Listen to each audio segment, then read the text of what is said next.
안녕하십니까. 세상을 환하게 비추는 남자 빗장TV의 조명감독 김태형입니다. 드라마 세트 디자이너 얘기 인터뷰 내용 정리하고 있는데요.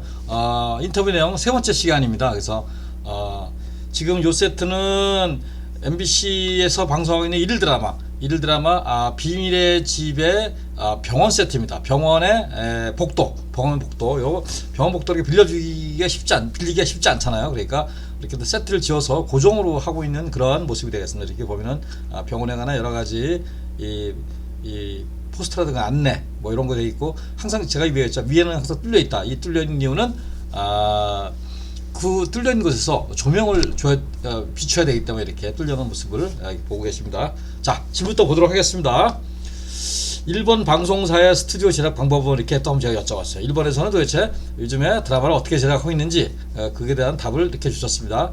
우리나라와 같이 한 번 설치하면 5, 6개월 정도 지속되지는 않고 미니 시리즈는 일주일에 70분 한 편 방송됩니다. 우리나라는 일주일에 70분짜리가 2개 방송되죠. 일본은 하나 방송됩니다. 전체 대본이 나온 상태에서 대본에 필요한 세트를 2일 정도 짓고 소도구 설치를 2일 진행한 후 조명 설치 이후 녹화는 2일 정도 진행하고 철수 후 다른 세트를 위해 위와 같은 방법으로 진행을 하면서 제작을 해 스튜디오 가동률이 우리나라보다 높다. 그러니까 큰 스튜디오에 모든 세트를 짓고 하는 게 아니라 세트를 짓고, 예를 들어서 A라는 세트를 짓고 소독을 설치하고 조명하고 끝나고 다 치우고 또 B라는 설치를 짓고 이런 식으로 설치한다고 합니다. 대본이 나온 상태에서. 그러니까 우리나라는 일주일에 2개씩 나가니까 바쁘잖아요. 근데 일본은 일주일에 하나 나갑니다. 한 편 나가기 때문에 좀 더 이렇게 한다. 그래서 어떻게 보면 스튜디오 가동률이 우리나라보다 높다. 우리나라는 한 번 전하면 6개월 가는데 일본은 그렇지 않고 필요한 것만 짓고 철수하고 또 짓고 철수하고 이런 식으로 진행을 한다. 이렇게 생각하시면 되겠습니다. 우리나라보다는 스튜디오 가동률을 높이 한다. 이렇게 얘기를 했습니다. 자, 세트 관련 협찬을 받나? 뭐라고 했어요? 가끔 보면 이렇게 협찬 자막이 나오고 그러는데 내용을 보도록 하겠습니다. 많이 받으려고 하나 생각보다 많이 들어오지는 않고 있는데, 이유는 방송 이후 현관문이나 창호 등의 협찬 효과가 미미하기 때문이다. 그러니까 효과가 없다는 거죠. 그러니까 우리가 세트 협찬을 해서 세트라든가 어떤 그 창호 협찬을 해서 우리가 한 100을 투자했는데 결과물이 50팩이 안 나오면 내가 할 이유가 없겠죠. 그런 거죠. 그래서 협찬 효과가 많지 않아서 미미하다. 이렇게 얘기를 했습니다. 세트 제작 시 나무와 비나무의 비율은 여쭤봤어요. 아까 지난번에 한번 얘기했지만 아직까지 나무 세트의 비중이 7에서 80%이고 HD로 제작 이후 미니 시리즈의 고정 세트의 경우에 나무가 아닌 실제 인테리어 자재, 진짜 벽돌을 사용해 제작을 하기도 해 나무 관련 세트의 비중은 점점 줄어들고 있다. 그러니까 고정으로 가면 갈수록 나무 비중은 점점 들고 실제의 재질을 쓰는 거예요. 그래서 벽돌 세트다 그러면 벽돌을 갖다 쓰는 거예요. 그러니까 옛날에는 벽돌을 나무에다가 벽돌을 문양을 붙여서 이렇게 했는데 지금 그렇게 안 하고 진짜 벽돌을 써서 한다. 그러니까 고정 세트가 많으면 많아질수록 나무의 비중은 줄고 있는데 아직도 한 70에서 80% 정도가 들어간다. 이렇게 얘기를 했습니다. 자, 사극과 현대극의 세트 차이는 여쭤봤어요. 그랬더니 사극의 세트는 고증을 통한 설계를 기본적으로 하며, 예를 들어 당시 건축물이 없는 통일 신라 시대의 경우 중국이나 일본 등의 건축물을 보고 제작한다. 그러니까 어쨌거나 모방을 해야 돼요. 그러니까 과거에 있는 자료라든가, 만약에 통일 신라 시대 없잖아요. 우리나라가 통일 신라 시대 건축물을 하면은 뭐 그냥 경주 불국사 정도인데, 불국사는 절이잖아요. 그러니까 궁궐이 아니잖아요. 그래서 그 당시에 일본이라든가 중국에 있는 것을 보고 이렇게 패러디해서 이렇게 제작을 한다고 합니다.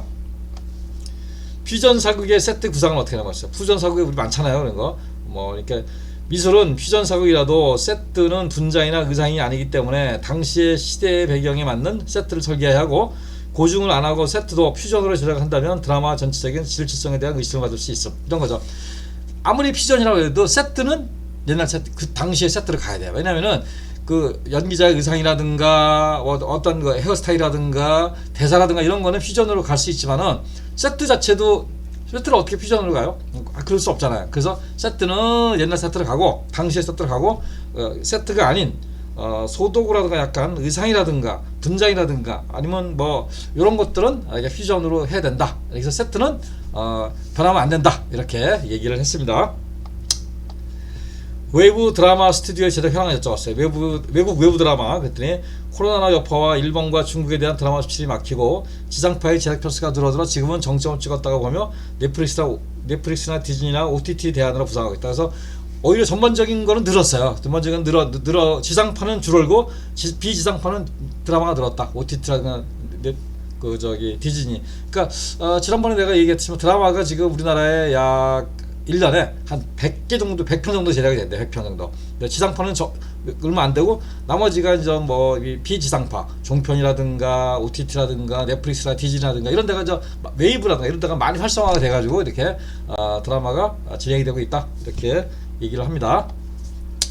창고형 드라마 스튜디오의 장단점이었죠. 창고형. 우리나라 창고형 드라마 스튜디오가 많아요. 있죠. 경기도 일대, 또 경기도 아닌데도 좀 있고. 장점은 드라마 조영실까지 고정 세트를 설치할 수 있어 언제 어느 때나 녹화할 수 있다는 점 외에 기본 인프라는 매우 열악하고 특히 녹화의 기본인 방음부터 스튜디오 내의 세트 배팅과 냉방등 등의 기본적인 시스템은 좋지 않다. 이렇게 됐어요. 그러니까 창고형 스튜디오가 뭐냐면은 원래 스튜디오 용도로 진 게 아니라 창고를 줬는데 어떤 사업을 하다 보니까 창고가 필요성이 없어져 가지고 창고에다가 스튜디오를 이렇게 들어가서 짓는 거예요. 그러니까 기본적으로 창고는 그냥 비만 안 들어오고 바람만 안 들어오게 막아놨는데 그걸 스튜디오다 보니까 방음과 냉난방이 곤란한 거예요. 왜냐하면 창고가 보통 500평 되는데 거기를 냉난방을 하려고 그러면 굉장히 많은 어떤 공조라든가 이런 게 들어가게 되죠. 그래서 그런 게 매우 열악하다. 왜냐하면은 그 창고 안에서 녹화를 할 때 선풍기를 돌린다든가 온풍기를 돌릴 수가 없어요. 왜냐하면 돌리는 순간에 소음 때문에 우리가 녹화를 할 수가 없어요. 그리고 창고다 보니까 얇아요. 그러다 보니까 위에 일러서 어떤 외부 소음, 누가 뭐 비행기가 확 지나가다든가 뭐 이렇게 되면은 또 녹화를 할 수가 없어요. 그래서 그런 것들이 매우 열악하다. 그렇지만은 또 이 창고 내에서 이렇게 우리나라에서 아주 많이 제작을 하고 있다. 근데 요즘엔 이제 좀 더 좋은 조건의 그 스튜디오들이 속속속 태어나고 있어요. 그래서 이제 많이 개선이 되리라 생각을 합니다. 그래서 오늘 미술 드라마 디자이너와 인터뷰 세 번째 시간 여기까지 하고 다음 시간에 마지막으로 또 미술 디자이너 인터뷰 내용 또 진행해 보도록 하겠습니다. 이상 세상을 환하게 비추는 남자 빗장TV의 조명감독 김태형이었습니다. 감사합니다.